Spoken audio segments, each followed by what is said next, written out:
So this morning's scripture reading is about Jacob wrestling with God, but that's a sermon for another time. The first question that I always ask when I'm reading the Bible is, what is being left out? So in this case, it's Jacob's wives and children.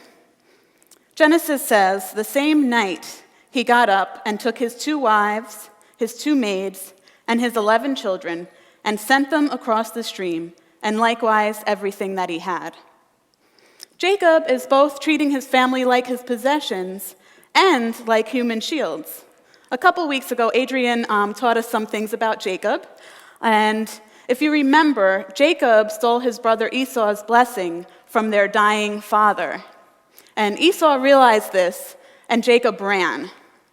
So then Jacob got married a couple times, got a couple maids who were essentially also his wives, and had 11 children. God told Jacob to go home, but Jacob continued running.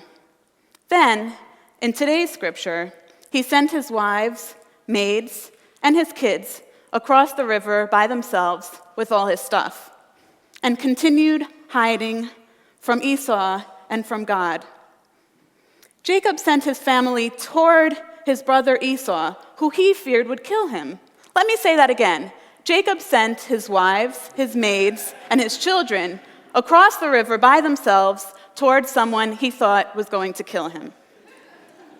And then we hear nothing more about Jacob's family until Jacob catches up with them and sees Esau, and then he offers his household, his wives, his maids, his children, and all of his possessions to his brother in exchange for his own life. So let's get back to my favorite question. What's being left out? The voices of Jacob's wives, maids, and children. Women didn't matter, so we didn't hear from them. That makes me angry, and it makes me sad. And it got me thinking about voicelessness. Maybe not in Jacob's household, but in God's household, every voice is heard. I have asked 4 volunteers to come forward and help me out with the demonstration for the next part of this sermon. So if I have asked you, I asked some of our kids, please come on up. I see Petal and Sierra, and I saw Jonah coming down, and here comes Rebecca. So I've set up a little exam, if you will. Come to this one. We're going to get you guys set up. Please. Jonah. Excellent. This is for you. A ladle. Sierra, this is a slotted spoon. Rebecca, this is a pitcher. Jonah, this is a cup. And my challenge for you is to get water from that bowl and fill your cup to the red line first, using the utensil that I gave you. Ready? Whoop. Ready, set, go. Okay, fill your cup to the line.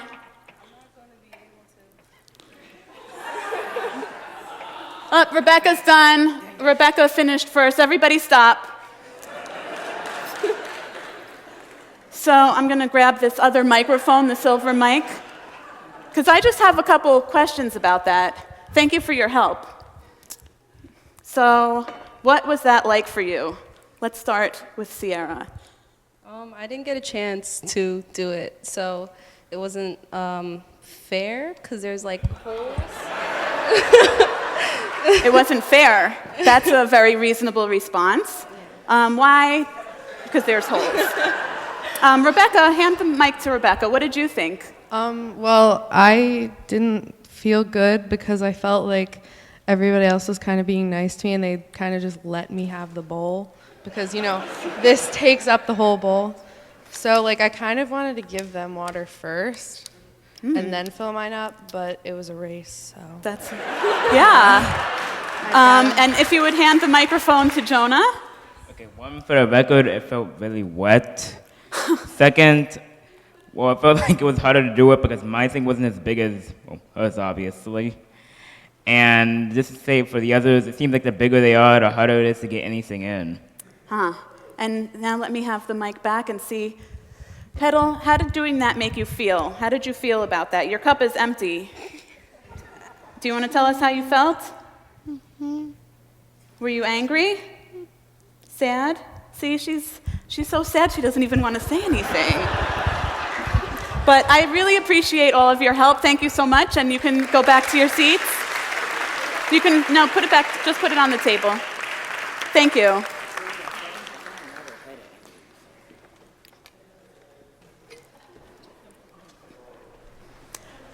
Some people are given pitchers, and some people are given slotted spoons. But we have a God who wants everyone to have enough. We have a God who wants every voice to be heard. As many of you know, it is the 50th anniversary of the Mississippi Freedom Summer of 1964. Freedom Summer was all about giving voice to the voiceless. The three main goals were voter registration, establishing freedom schools, and starting the Mississippi Freedom Democratic Party. In God's household, every voice is heard. For voter registration, the trained volunteers went canvassing from door to door to ask blacks to register to vote. And at those doors, they were met with fear. The people behind the doors feared that they would be fired by their white bosses if they registered.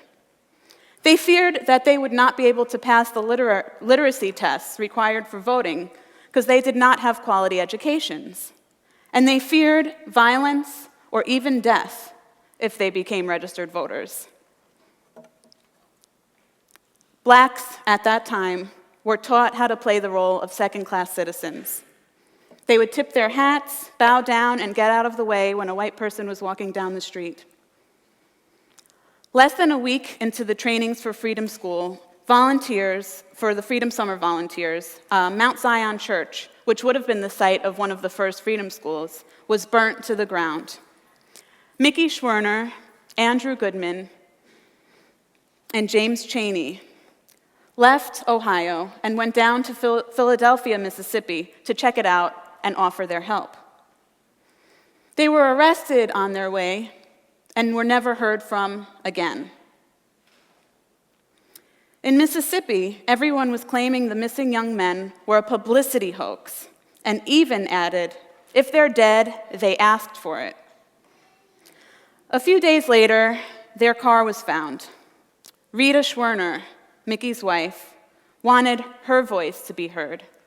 She went to President Lyndon B. Johnson and said, "The slaying of a Negro in Mississippi is not news. It's only because my husband and Andrew Goodman were white that the national alarm has been sounded." On August 4th, which will be 50 years tomorrow, the three bodies were found shot up and buried deep underground. That's just one story of the many deaths that we did not hear about, and only one of the 20 Mississippi churches that were burned that year. At the memorial service for the slain men, a young black man who was also one of the Freedom Summer volunteers, Dave Dennis, gave the eulogy. He got so worked up that he shouted, "Stand up, hold your heads up. We want our freedom now." In God's household, every story is known and every voice is heard. The Mississippi Freedom Democratic Party was formed so that the voices of blacks would be heard at the Democratic National Convention. Delegates were sent to the convention in Atlantic City, New Jersey, one of which was Fannie Lou Hamer, a sharecropper. President Johnson called an impromptu press conference at the same time that Fannie Lou was going to speak to try to silence her. But the recording of her testimony ended up being played and replayed over and over again. She recounted instances of violence and terror and told a story about when she went to register to vote. He, the owner of the plantation where she and her husband were sharecroppers, said, "Well, I mean that. If you don't go down and withdraw your registration to vote, then you have to leave. And if you do go down and withdraw, then you still might have to go, because we're not ready for that in Mississippi." I recognize that I am white, and clearly I was not alive 50 years ago. But it makes me angry. It makes me angry the way the story of Jacob and his family makes me angry. And I also recognize that this is not a black or white problem. This is not a problem of the past. This is an everyday, everybody problem. People are still being born with slotted spoons and others with silver spoons. And as a person of faith, I know that in God's household, every voice is heard. I was looking for voices of students from the First Freedom Schools. I researched and I Googled and I watched videos and I watched documentaries and I could not find a single one. Until Thursday, I met with Michael Lydon and Jim, and Michael was a journalist during Freedom Summer and gave me a booklet of his articles. And one of those articles was about one of the First Freedom Schools. My favorite quote from that article is from 11-year-old Eddie Burton, who said, "It makes me feel fine to know that there were so many Negro heroes. I never knew who Harriet Tubman was before." It's sad that Eddie didn't know who Harriet Tubman was, but his new outlook, based on the things he was learning, gives me hope. It makes me feel fine. The first Freedom Schools were created because the schools in Mississippi were segregated, and the black schools were totally underfunded. 40 Freedom Schools were started that summer, which taught black history and rights, community organizing, confidence, and leadership skills. Think back to the exercise that our children just helped me with a little while ago. They all had to fill their plastic cups up to the line. Seems fair at first, right? But we saw the different resources they had to use to fill those cups, and we realized that it was not an equal contest. Let's talk for a second about early childhood education. The earliest years of a child's life are a time of rapid brain development. Children who have access to high-quality early childhood education, which are often expensive and not free programs, have been proven to do better throughout school and get better paying jobs. Children who do better in school are less likely to be victims of zero-tolerance policies, which are often ineffective and push certain children out of schools. Nationwide, suspension and expulsion rates are at crisis levels. And I can't forget to mention the cradle-to-prison pipeline. This rate of incarceration is endangering children at younger and younger ages. This is America's pipeline to prison, a trajectory that leads to marginalized lives and often premature deaths. Although the majority of fourth graders cannot read at grade level, states spend about 3 times as much money per prisoner as per public school student. It makes me angry, like how Jacob's wives and children were used as human shields. Angry, like some of God's children trying to keep others of God's children silent by any means necessary. We have got to do something about these slotted spoons. I have been immersed in learning about the Children's Defense Fund Freedom Schools and thinking about our future Middle Project Freedom School. Imagine a school where children are loved instead of punished. Imagine a school where justice meets the arts. Imagine a school where students learn self-empowerment, confidence, leadership, civic engagement, and artistic expression. Imagine a school that reflects the diversity of the community, both physically and in its curriculum. Children who grow up in this kind of school will be different adults. That's what we're imagining here at Middle, and we're going to start in October. Friends, it takes a movement. We need to remember the power of movements that brought people together across racial, educational, and economic boundaries in a time when injustice seemed to be permanently entrenched. And we need to remember that deep injustices don't always take the explicit form of state-mandated segregation like they may have 50 years ago. Horrible public schools, mass incarceration, and so many more are the new institutional forms of discrimination in the 21st century. What can we do to help ensure that in God's household every voice is heard? I have put some action items in your bulletin this morning. There are 3 items. They're all pretty simple.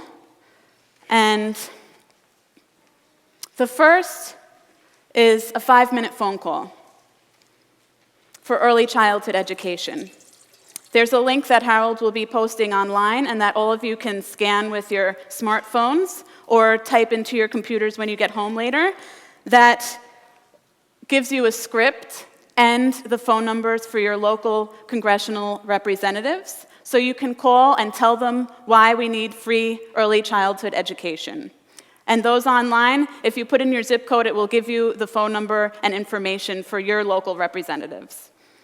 The second is during the month of August, we are going to be doing 2 collections.